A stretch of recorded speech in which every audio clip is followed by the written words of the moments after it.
Hello students, how are you all? I hope all of you are fine. Students, today we will revise chapter 1 Plant Life, class 6, subject Biology.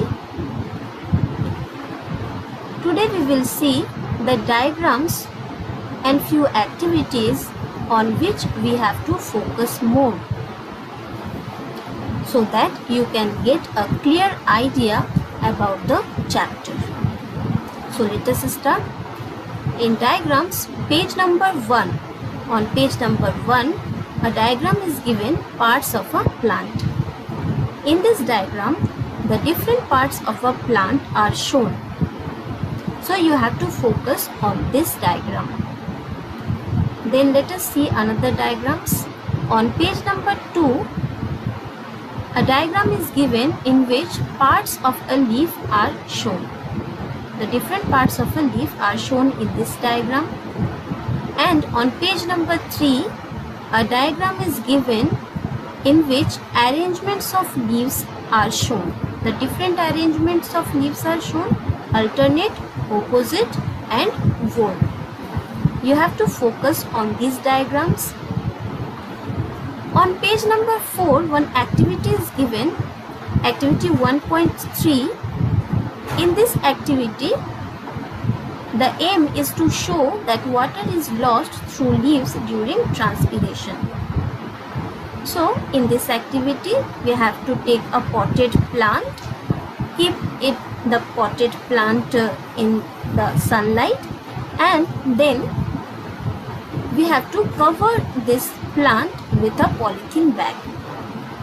After keeping the plant in the sunlight for 4 to 5 hours, we will remove this polythene bag, and we will see that inside of the polythene bag there are droplets of water, few drops of water. From where this water drops have come inside the polythene bag? By the leaves, from the leaves, by the process of transpiration. So in this activity, it is proved that water is lost through leaves during transpiration. Then come to the question answer on page number 17. We will see few question answer today, and in the next video few others we will see. Short and precise A number. Show the following processes in the form of flow charts or reactions. Fertilization and germination can be shown by flow charts, but photosynthesis can be shown by reactions. To give you some idea, I am doing the first question, fertilization. Let us see the flow chart of fertilization. Fertilization, pollen grain, after pollination, sits on the stigma. Ovule in the ovary, it remains in the ovary. Pollen grain has a special type of cell called male gamete, and ovule has a special type of cell called female gamete. This male gamete fuses with the female gamete in the ovary to produce a zygote. Zygote eventually develops into a seed. This process of fusion of male gamete and female gamete to produce a zygote is called fertilization. Students, this is the flow chart of fertilization. Let us come to another question. Next question.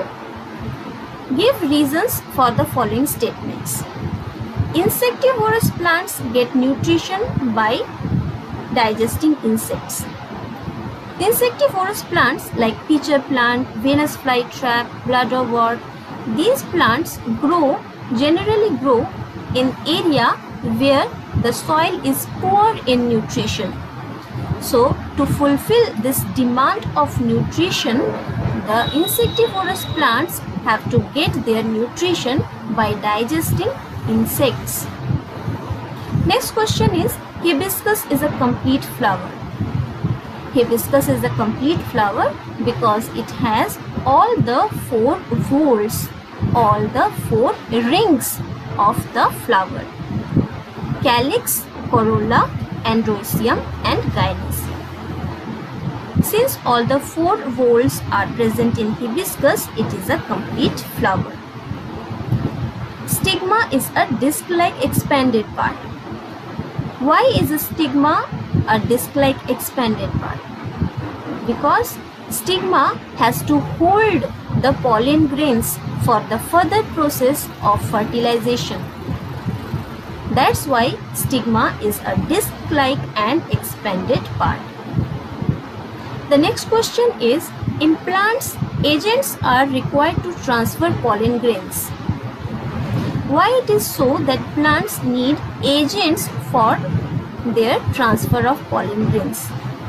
We know that plants cannot move from one place to another, but pollen grains have to be transferred from anther to the stigma. How is it possible? It is possible when the plants will use these agents for the transfer of pollen grains.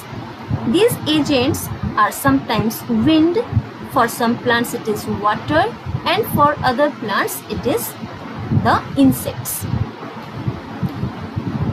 So these are the questions you have to focus on, and in the next video we will see few more questions of answer in short and at length. Thank you.